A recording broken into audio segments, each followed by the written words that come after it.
Video outdoors. Yeah, it's lovely out here. This used to be my spot for sitting about and pondering and whatnot. But yeah, I don't know. I sort of gave up on it for some reason or other. Sort of got taken over. This time it's a little outdoor bathroom. Yeah. Anyway. Yeah, now this big tree went down, and I can do some work back here. Maybe I can dry it out. I guess it got a little too muddy is the problem. It's a little muddy back here. And so that was part of it. Mosquitoes would bite you up and stuff. But it's kind of a nice little area. A lot of trees to clean up, though. Yes. So anyway, I figure I'll do some work. One of these days. Yeah. It's really quite nice back here. Maybe I could hang a gazebo or something. I got netting, not deer netting, but mosquito netting. So it might be nice if I put the netting anyway, somehow draped from the tree or something. I don't know, something. Anyway, subject. Sorry, you didn't really need that. You got it anyway. It's free. Yeah, it's further away from the neighbors too, which is good. Anyway, alright, so the democracy, constitution, government subject, it's really all about dispute resolution. So it brings to mind My Misery Me, Jay Sounder did a video sort of defending fascism, which I thought was a little bit stupid. Because, well, fascism doesn't have a very good definition in the first place, and I don't think his definition is the standard definition.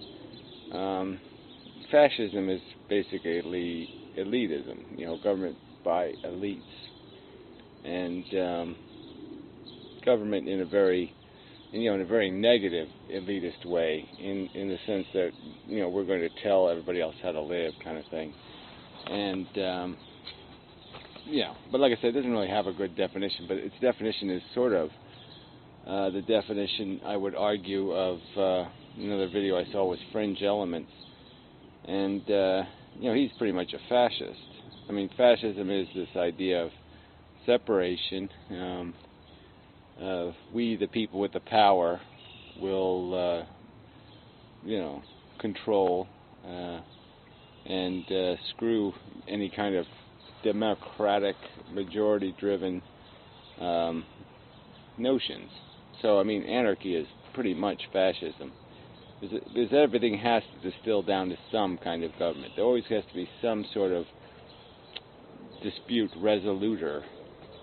And even that whatever guy, please, I'm remembering names thing. It's kind of a stupid name. But anyway, Steph Bot guy, whatever, Stephen Molyneux guy. He had this DRO thing or whatever, Dispute Resolution Organization, and basically came down to mobs. We'd all join a mob, and everybody who's part of that mob network, that collective, would be covered by that mob politics. And if you were outside of that mob, you'd have to get your own mob to defend your rights or defend your property and everything else. You always end up with some sort of, you have to have some sort of government. You always have to have some sort of organization, because especially now, the ways to maliciously interfere with each other are just so insidious. If France and England, if we went back to the old world and gave them the new world technology, the kings, we'd be at constant war, and it'd be a war of grotesque sabotage, just, a kind of piracy. Piracy would be a minor, tiny problem compared to the malicious ways you can interfere with technology now, with the health of people, with their infrastructure. Just so many ways to attack them. If you're in competition, if you've decided to make your people in competition with some other people in some sort of life or death struggle, it's going to get very ugly and very brutal. and yeah, you're not going to want to live in that world. So anyway, so again, it all comes down to having some sort of, the Boston Marathon bombing thing has been mentioned by a few people too, and Mike Bowl made a video, just sort of indicating too that, getting to the key thing here is this idea of disenfranchisement, of not having any interest in the system, not having any control, having what you care about degraded or disregarded by the people who do have the control, finding the average person or the average life offensive and oppressive. And how do you structure a world where people who have those feelings still have a stake in the overall game? I mean, I've often said, I would take the crapshoot. If there was I mean, I would invest in anything for a life and death thing, just because I'm not too interested in living. But I think even at a time in my life when I was more interested in living, had a little more passion, personal passion or personal investment in it, I'd still take the opportunity if I had it, for some sort of all or nothing battle, some sort of Russian roulette or,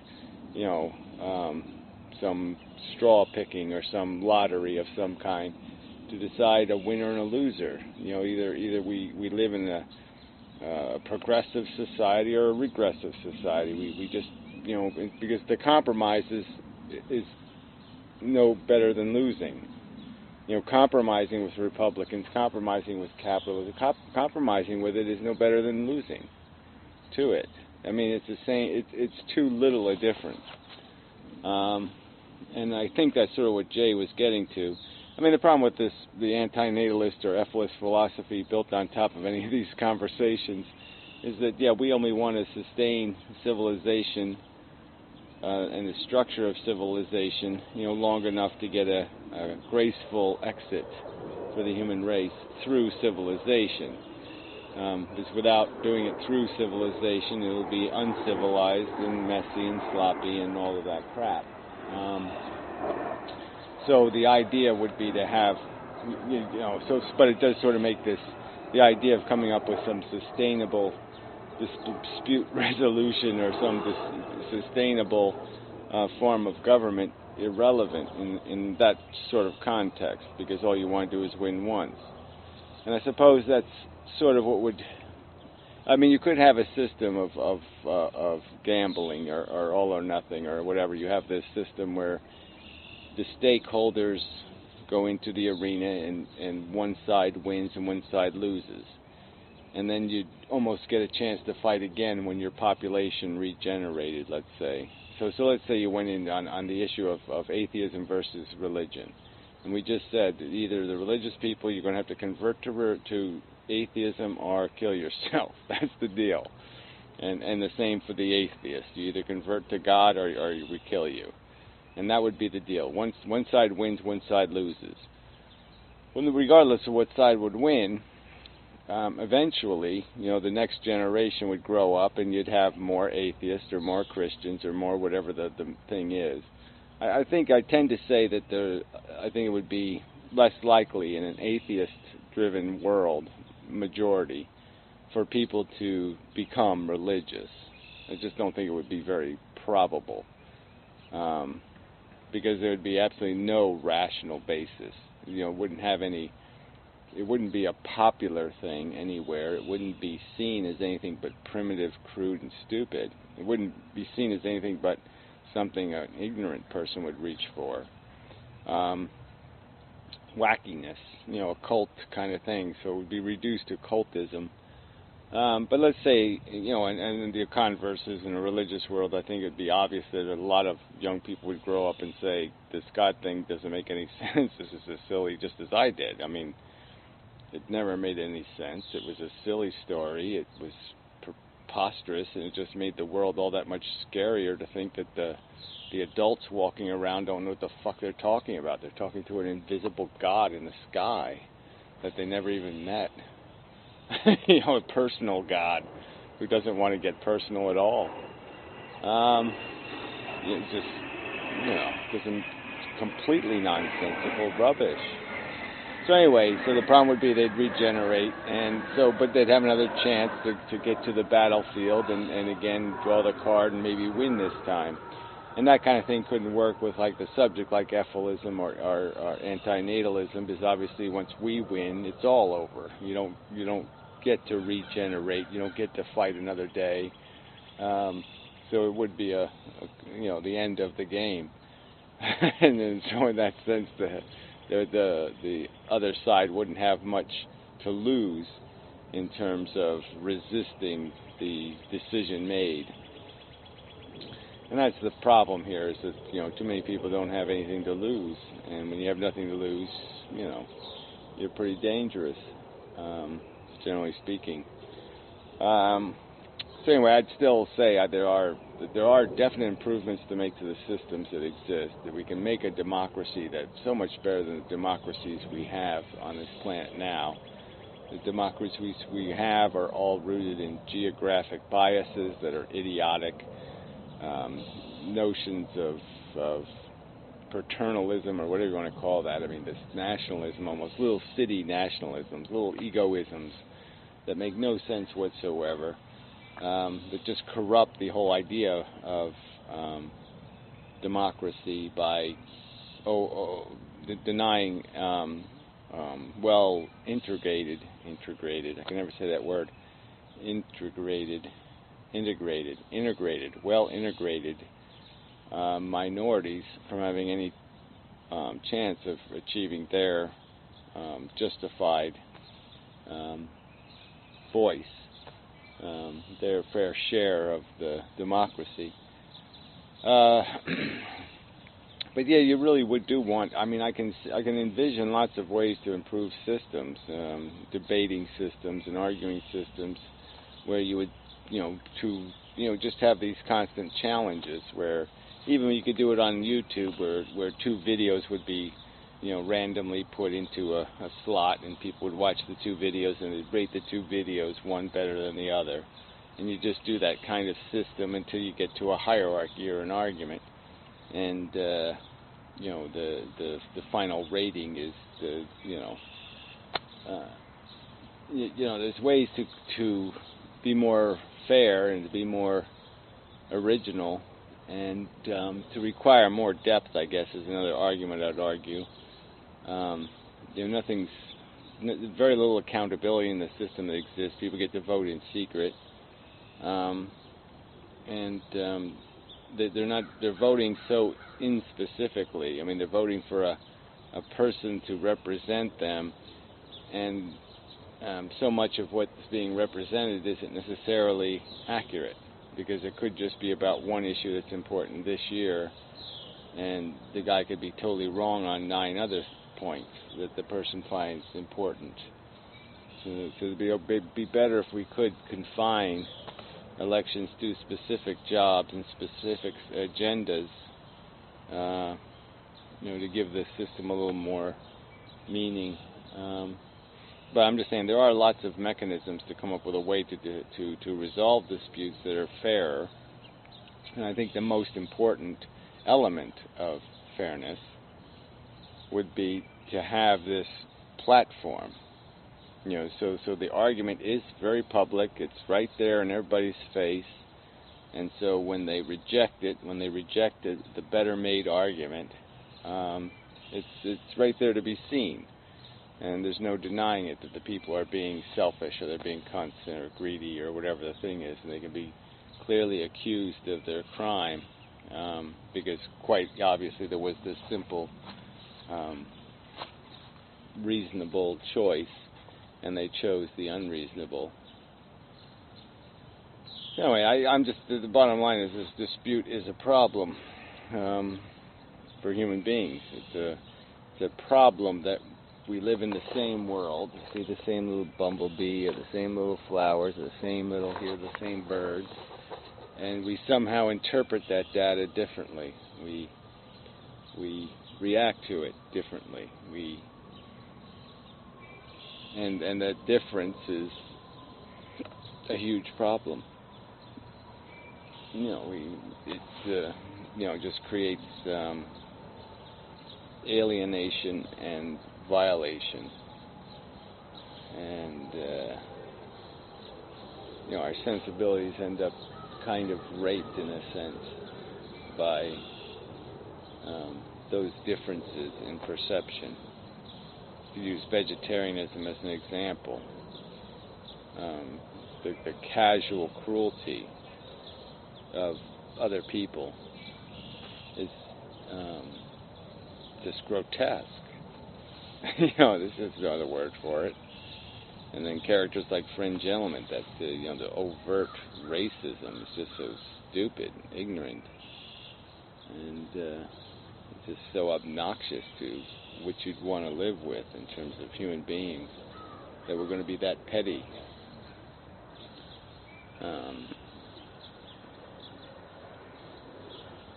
But the other side of the argument is that currently we're obligated to share our power, compromise our intelligence with people who are plainly stupid. So this idea of everybody having the same size sword, the same vote, maybe isn't a good idea. Maybe there should be, maybe you should you should earn it a little bit.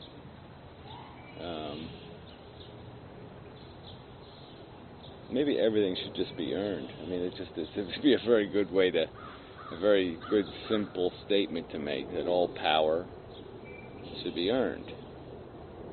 And we should be about devising instruments that allow that to happen, allow it to be earned by something real, something substantive, not just the vote of the dumbest 20%, which is sort of how everything earns its existence now, on the internet especially, because it's all advertising driven. I mean, I should save that for another argument, but people keep posting me links to ad block, like I don't know what ad block is, like I never heard of it. Of course I've heard of it, of course I know about it, you just don't get it. Okay, me blocking the ads doesn't solve the internet problem. I could certainly do it for my own convenience, but I do want to see what's being advertised. I'm also concerned that some ad blocking software also blocks non-ads, which is a little irritating. But regardless, that's not the subject. You can block all the ads you want.